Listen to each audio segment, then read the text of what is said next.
All right, let's before we make our bold predictions for the LCS, and we do have the LEC coming a little bit later on. Let's talk about some of the other moves. One that kind of came out of left field maybe was Goldenglue being replaced on Golden Guardians for Damonte.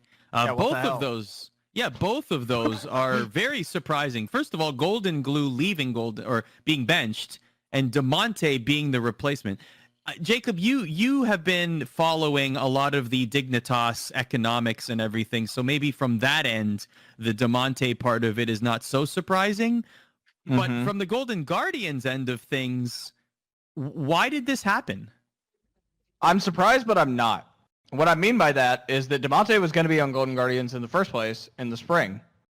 He was, if you remember, he had an option on his contract that Dignitas did not elect for this upcoming season because they were going to rebuild Clutch Gaming from scratch after they decided to trade away Vulcan and they signed Hooney to the fat deal, right? Like, very well documented by me and by others and by this entire staff.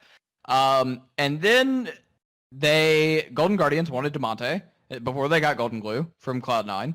And what happened was that Dignitas extended him another offer to come back to Dignitas as an academy player for LCS level salary.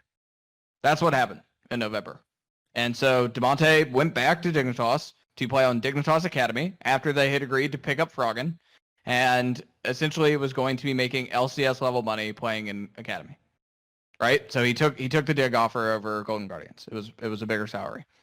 Now, obviously, we've talked about it here at length, but it's true. Harris Blitzer Sports and Entertainment, the parent company of Dignitas, the New Jersey Devils, and the Philadelphia 76ers, are not having a good financial time in the middle of coronavirus. A lot of their profits come on the back of traditional sports success. This is why we saw them cut Hooney loose. They cut him, they technically had to trade him, for visa reasons, because you can't, if he got cut, he'd get fired, then he'd lose it, and then he would go, he'd have to reapply in the middle of the pandemic, the USCIS. There's no way they would get him another visa approved in a short period of time. But EG is definitely not paying that $2.3 million salary. Dignitas paid part of it to adjust it and let him go, basically. The technicals is that he got traded. The way it worked is they had to do what they had to do. But there was definitely a money part of that because they were going to owe him $1.1 million this year in total. They had already paid close to half of that, right, by the time that was done. So, shedding that, we sort of see, like Tyler said it the other night, that they're the bargain bin. They are picking up players who are relatively cheap to fill out their 10-man roster, which will rotate. We see Viper, see Lorlo, right? Like, is going to be that's going to be their top lane rotation. And overall, Dardoch and Acadian, they're just kind of picking up what they can pick up and not have to pay a ton of money. So if you have a secondary mid laner who is making LCS level money, doesn't it make sense to get rid of him? Especially if there's another team that wanted him in the first place anyway in Golden Guardians. So unsurprising, although I think Goldenglue kind of deserves better in the fact that he performed well. We talked about this extensively at the free agency show the night that we found out that he got picked up by Golden Guardians. That this was going to be his last opportunity, and in my opinion, he didn't do a bad job. Golden Guardians got progressively better as the split went on, and he was a serviceable mid laner, right? The only North American mid laner in the entire LCS.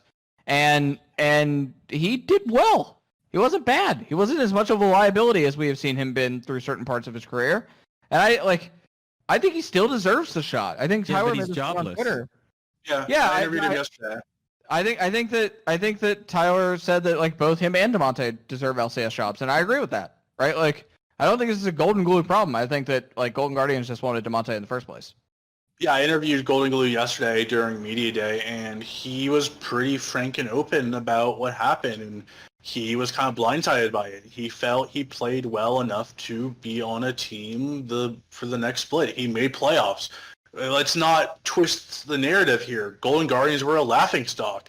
I remember during preseason, people thought they might win a game at best. They were definitely going to be 10th place. There's no way they could be above 10th place. The team made the playoffs with Goldenglue starting in mid lane, and he had the most personal MVPs on the team. He's one of the leaders of the team, and he worked tirelessly to get them there, and then at the final hour, right before the summer split happens, Damonte comes in, and it's not a situation where they're competing for the job. I want to make that clear. I asked Goldenglue this yesterday. Is it a competition? Is it like a quarterback thing where two QBs are battling during training camp to see who gets the starting spot? He basically said, no, Damonte is the starter. He is the projected starter for summer. I am the academy player. I am back to academy. I'm the secondary mid laner, and he is now working on trying to find where he can go, if he can get playing time, if he can, compete for that starting job. He just wants a chance. He had the chance with Golden Guardians last play. He made the playoffs, which is ridiculous to sound, right? Like Golden Guardians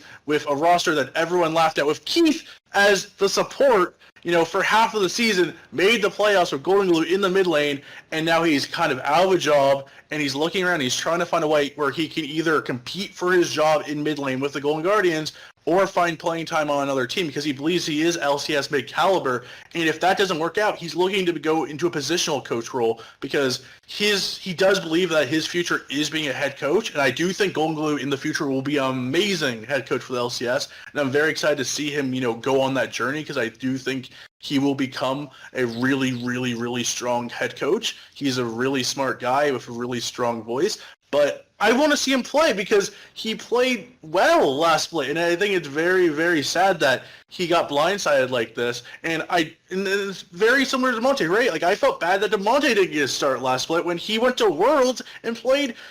He didn't win any games on the main stage, but he showed up in the qualifiers, and he deserved to start this season. So I talked to the Goldenglue, and he did, agree that NA is very import happy. They like imports. They like to bring in imports, and they think that import players traditionally they just think if Goldenglue was an import player, I wonder if he would still have his job, right? Because it feels like the North American meme of North American mid laners being so bad kind of is held against him, and I do feel bad for Goldenglue. I hope he gets a shot.